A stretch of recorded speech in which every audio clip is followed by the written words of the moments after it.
Okay, moving on to items from commissioners. We have item number 10, an update from the Budget and Audit Working Group. And I did want to just take this opportunity quickly before Mr. Chapman, we hear from you, just to remind folks again of the, I'm calling important dates with regard to the budget. So we, this Friday, May 13th, Austin Energy will be submitting their proposed budget to the city manager. Then we have our June EUC meeting on the 13th. Then we have our July EUC meeting on the 11th, so July 11th. And then the city manager presents the budget to council on July 15th. So that means, and this is, again, if you'll remember from our meeting last month, the city manager does not allow the budgets to go to the boards and commissions until after it's been presented to council. So that is happening. The city manager presents the budget to council on July 15th, and then our next meeting is August 8th. Which is when we will be presented with the budget that was just presented to council 3 weeks before or so. And it will be at that same meeting, so the August 8th meeting, that we are asked to recommend the budget to council. So in other words, there will be only that one meeting to discuss and recommend approval or not of that proposed budget. So with that in mind, and then the final date is the city council budget hearings are on August 17th through 19th. And so again, those are available for public comment, and we can participate in any way that you'd like to. But so just keeping those dates in mind as we progress. I think if you are interested in having additional, more detailed conversations ahead of that August 8th meeting, you should be talking to Commissioner Chapman about the budget working group and working with Austin Energy staff ahead of that meeting to hopefully get those questions answered. Okay, thank you. Go ahead, Mr. Chapman.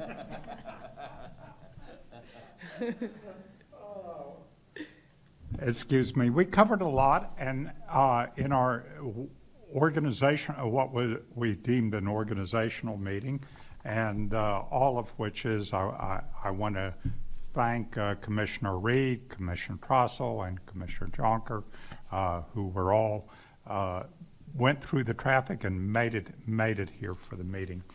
I'm going to pass out, and I tried to send electronically to our fellow commissioners kind of what we discussed.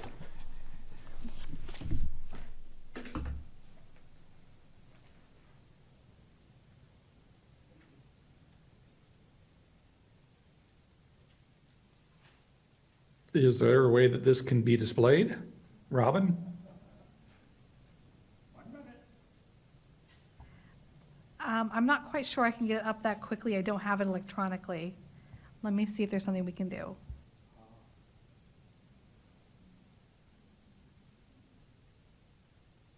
I can forward it to you, Robin. Commissioner Chapman, if you could email it to me, then I can try and get it up. Let me see.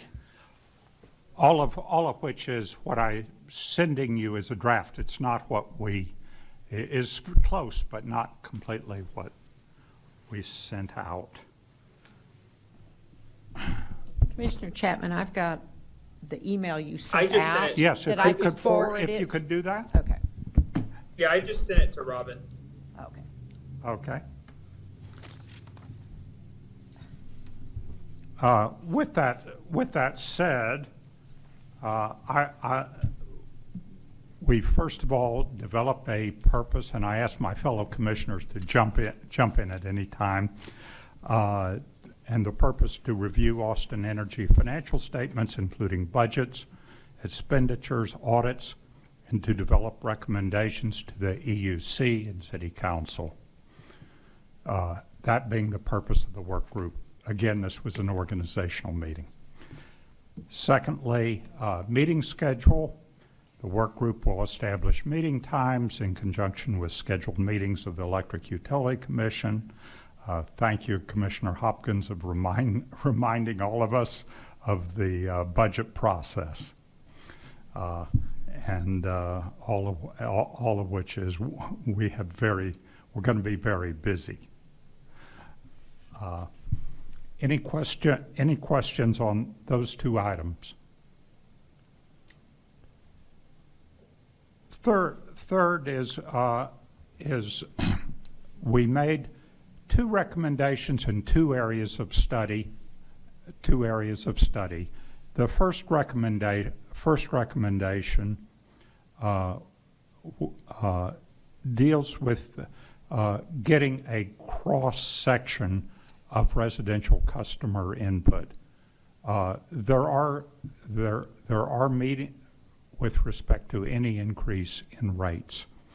There have been a number of informational meetings regarding the rate increase and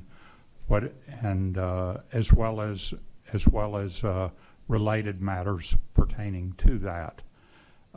All of which is it is not our role, as we discussed, to intervene in the rate case. That's not the EUC's responsibility. It's not our charge. However, instead, we have the people will show up and testify as we expect, either here, City Council, both.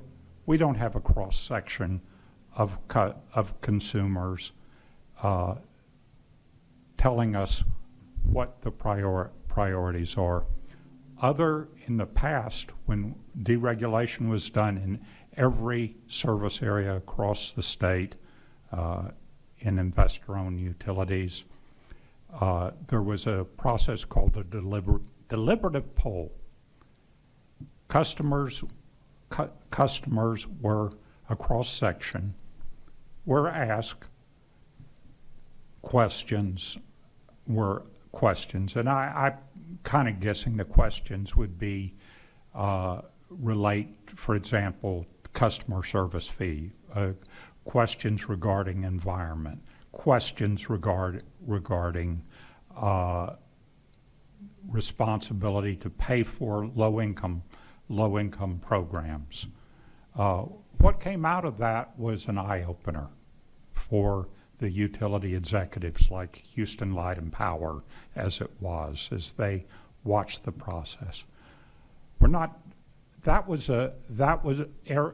type of polling was done across the state.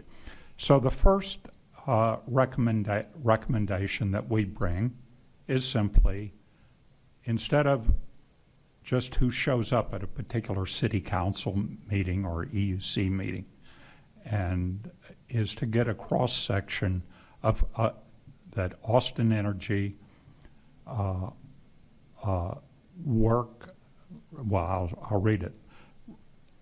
To ensure that City Council receives a broad cross-section of input from residential customers, the EUC, with support from Austin Energy, conduct a deliberative customer poll prior to the EUC and City Council review of changes proposed by the independent hearing officer. In other words, this group, the EUC, and we would work very closely with the person selected to do the poll, propose questions to a cross-section of customers and provide that data to the full EUC, of course, but to City Council. That's recommendation one. Should we consider that, Chair Hopkins, discuss that before moving to the other three items, of which two are studies? Just give me 1 second. I'm trying to pull up our, my computer locked. I'm trying to find out if we are posted for action on this item, or if it was just for discussion. It's not posted for action. Okay, thanks. Okay, so because we're not posted for action, we can't No actually vote. vote on approval of these items, but we can certainly have a discussion about them. So I think it's fine and appropriate to have that discussion. We can take them one at a time. This first item, is there anybody that would like to, have any comments on the first item here?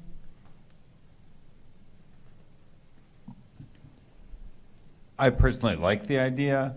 I do think giving it a month to, Yeah. finagle the language and think about its implications, and also what if we have any sense of what it might cost, would be important to do a deliberative poll. But I think it would be useful to both ourselves and city council in terms of any, with an expected rate increase. I think it would be a useful exercise. But I actually think it's a good idea to wait a month and noodle on it some more. Certainly, and I would expect, in other words, staff at Austin Energy are going to be intimately involved in helping us identify the person or entity that does the poll. We as the work group, I presume, would be working with the contractor to develop the types of questions that would be asked. So that's the intent here. Do fellow commissioners any additional thoughts? I think I'm obviously just initial reaction. So like the idea, just like Commissioner Reed said, a little concerned about timing, and because I obviously there will be costs associated with doing something like that, and then to engage a contractor and to do that properly, I suspect it's not gonna be something that we can just turn around in 30 days or something,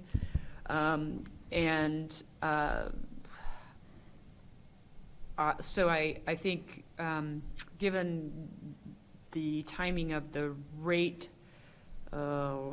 review, I'm not sure. I guess I'd need to see how the timing would work, if it could work, and then also an idea about what that would cost, and whether that's something that obviously I think the way that our organization works is we can at most make a recommendation to council about what we recommend that they direct, Austin Energy to do, for example. So I'm not sure that we have the power or authority to, tell Austin Energy to enter into that type of arrangement. But we could, like I said, I think we could make a recommendation to council that this be done. And so those are just some initial thoughts that I have about that. I think in terms of timing, I agree that it can't happen immediately, but if we can go through that extra step of getting councils, making a recommendation and see what council says about it, as I understand, based on our discussion, this proposal, it would be to take the information and take it back to the city council before they review the rate change proposal from the independent hearing officer, which happens at the recommendation comes out the end of August, and the council work sessions are late October and early November. So we've got several months to work on that. Okay. I think it's just a matter of coming up with exact language and seeing if we can get a consensus from the EUC to then make a recommendation to the council. Okay. Exactly. That was certainly when I drafted this, the idea that this is concurrent. This is not part of the, I keep calling it rate increase, and I should use the political correct term, rate review. There you go, rate review. I keep wanting to call it a rate case, but it isn't that either. So, okay, okay. Let me skip to number 3, simply because we talked about the future agenda, and that is simply that the EUC agendas include regular updates from the independent consumer advocate, and that's just a matter of putting it on the agenda and asking the consumer advocate if they're available. And the, remind me, the independent consumer advocate, that's the, for the rate review, the independent, like essentially OPUC's role in this, okay. Yeah, just put it at, so we're kept up in this short period, next 3 or 4 months, 3 months, I guess. The next, I'll skip to also related to that, and Commissioner Reed can speak to this, is that part of this is not on your handout, but rather that is part of the that there be as part that the community benefit charge be reviewed. Yeah, specifically in the rate review, in the rules for the rate review, is that the right terminology, the rate review? They specifically That's what said I'm calling it. they are not, the community benefit charge, which really has 3 components, including the community, the CAP programs, those, the discounts, the street lighting, and the energy efficiency programs, which are, of great importance to this committee, that those are not being touched in the rate review, right? They're not considering that as part of the rate, as part of the base rate review. So given that that's an important part of the budget, we thought it would be important for us to review those programs as part of the annual budget whenever the appropriate time is, and be able to make any recommendations on those, levels of funding that come out of those fees.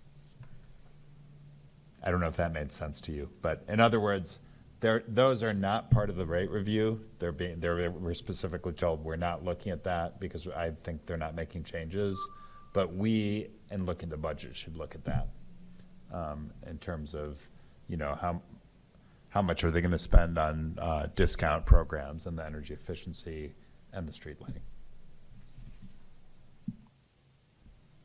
Okay, very good. And is it item number 2? Did we skip that one? Yes, Okay. we skipped over item 2 because we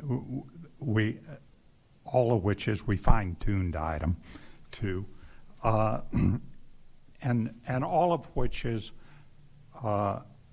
it's really what we're requesting is a study as part of the process of adopting any change of rates. For those that have reviewed the rate review package, it includes more than double the customer service fee to $25. The rate review package also clearly shows that people are conserving energy where they can. Those who can, they're putting in insulation. Builders are doing a better job, and all of which is energy consumption, residential consumption, has been fairly flat and not encountered growth. What we have seen though is a huge increase in population growth. And population, we have new homes, we have entire new subdivisions that have been built, and that's continuing. We have new commercial buildings going up right and left. What we're recommending, the work group is recommending, is that as part of the rate review, that the people who are responsible, as we heard tonight, with the new substation, or with other new construction going on, and is that we are building a distribution system for the future. We are building a distribution system that is to take into account people who are in essence have moved here for many reasons. For those of us who have lived here for a bit, we have the same electric meters, we have the same poles, we have outages sometimes, but all of which is the distribution network, which we want to take care of. The question is, are the builders, we know they're paying, of course, for the underground wiring in their subdivision or to run a wire from a pole. But the question, and that is really a study, what we're referring to as a study item, as part of the rate review of whether the building fees, the builder fees, the development fees are really covering the cost, truly covering the cost of the generation, of the distribution network, current and future. And therefore, I turn it over to fellow work group members to comment. Did I capture that correctly? My understanding was that, to say it perhaps slightly differently, is that do you increase the customer charge, or do you is there another fee structure to let the developers and the incoming new customers pick up that cost instead of spreading it across all residential customers, for instance? It's a new idea, new concept, yes. Yeah. And I would say, I think it's a very interesting question, and I don't know what, it'd be interesting to be studied. I'm not quite certain what the outcome of that would be. And I'm having trouble understanding what our role is with the rate review on this. So would it be us asking for a study of what current practice is for new developments and how they're paying for the upgrades in electric infrastructure? Because someone involved in the rate review could probably request that information as well. I'm not understanding what our role as the EUC would be in it. I think it's a question for the independent hearing officer and the parties in that to bring that up. It's not us. It's not us, right? It's not our job. We don't have the data. The people participating are doing discovery, and all of which is it's a concept in rate making which has not been utilized before, to my knowledge, but it's certainly the concept is the people that are responsible for the cost should pay their fair share. And all of which is, again, we're not voting on this. We are simply discussing this and passing along the recommendation of the work group that this be considered. But would we want some sort of we'd need to flesh this out a little bit and maybe make the idea more than a couple sentences, but sort of give some examples of what could be done and then present it to City Council? I think it has to be considered within the rate review before it goes to city council. Mm-hmm. I, what are So you're saying this is simply a recommendation from us? to the participants in the rate review? Randy, I wonder if this wouldn't be something, if we're going to hear from the, what's the name of the consumer advocate?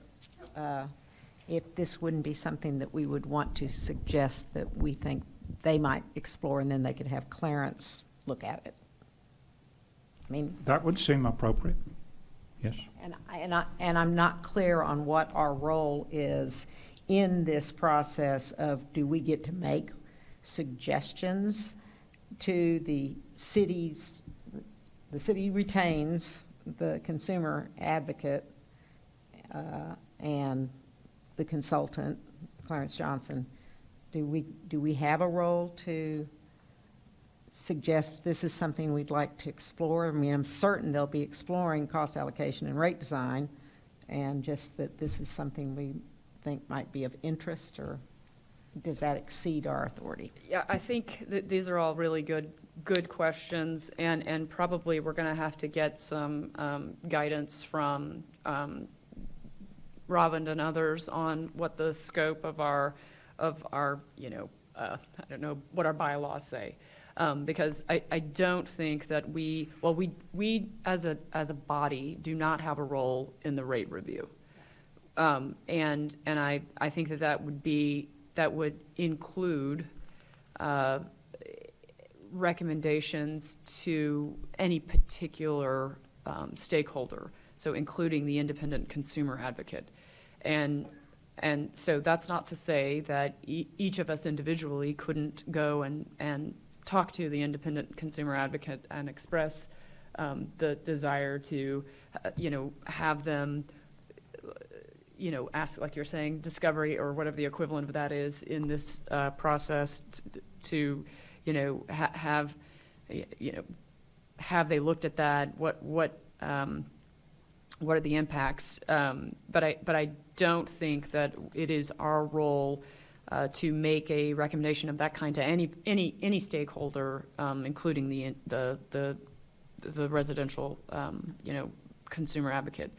And as far as an update from the independent consumer advocate to the EUC, in theory, I think that would be really interesting, but I do want to just touch base with city staff on whether that would be appropriate. The only thing I'm sort of thinking is, because this is, because there's a particular process, and I haven't gone through a rate review yet, so I don't actually know how this all works. But there are numerous stakeholders, and I guess I have just sort of a fundamental fairness thing in my mind about hearing from one stakeholder at an EUC meeting as opposed to others in the rate review process.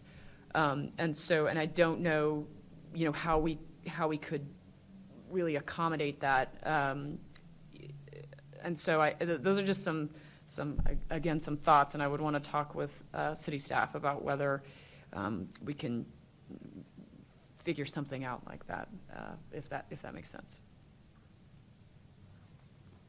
Well, I've kept a copy of the bylaws for this commission, and it, because I struggle with what our proper role is. And the very first purpose of the board is to review and analyze all policies and procedures of the electric utility, and I'm just going to abbreviate it, including the electric rate structure. And that's what we're talking about, is the rate structure. So I think that there ought to be a way for us to provide some input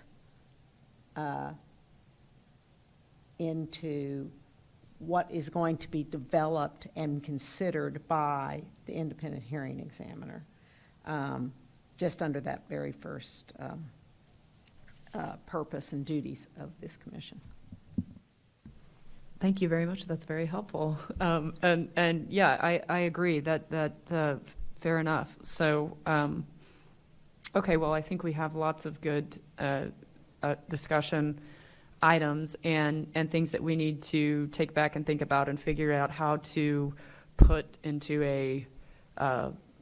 into an action item. And I will take, for me, an action item will be to, I'll discuss with city staff about some of the things we talked about here, and including the deliberative customer poll and an update from the independent consumer advocate, and how to effectively discharge our duties to review the rate structure given the rate review process as it currently exists. So I will do that, and I guess, Mr. Chapman, you have a couple of things for the working group that you're going to take back and Yes, instead of meeting an hour ahead of the EUC meeting, the work group, it's a good bunch of people, and we will be setting up a meeting, and we'll be in touch in terms of what you're able to discover with city staff. And the thought is this will go on concurrently, and we can come back with an action item. Okay, great. And I have one other thought, Marty, when you said that, you're concerned about the appearance of just inviting one consumer group to come in, and I would just note that the main difference in my mind is that the independent consumer advocate is paid for by the Austin Energy. The others are going to come in on their own accord, so it seems that we ought to have access to that person. We're not going to have access to the independent hearing examiner because of the ex parte rules, but it seems to me that we ought to be able to provide some thoughts to the independent consumer advocate since he's paid for by Austin Energy. Just a thought. Thank you. I appreciate it. This has been a very enlightening discussion, and I'm going to go do some homework and some thinking. Any other thoughts from the working group?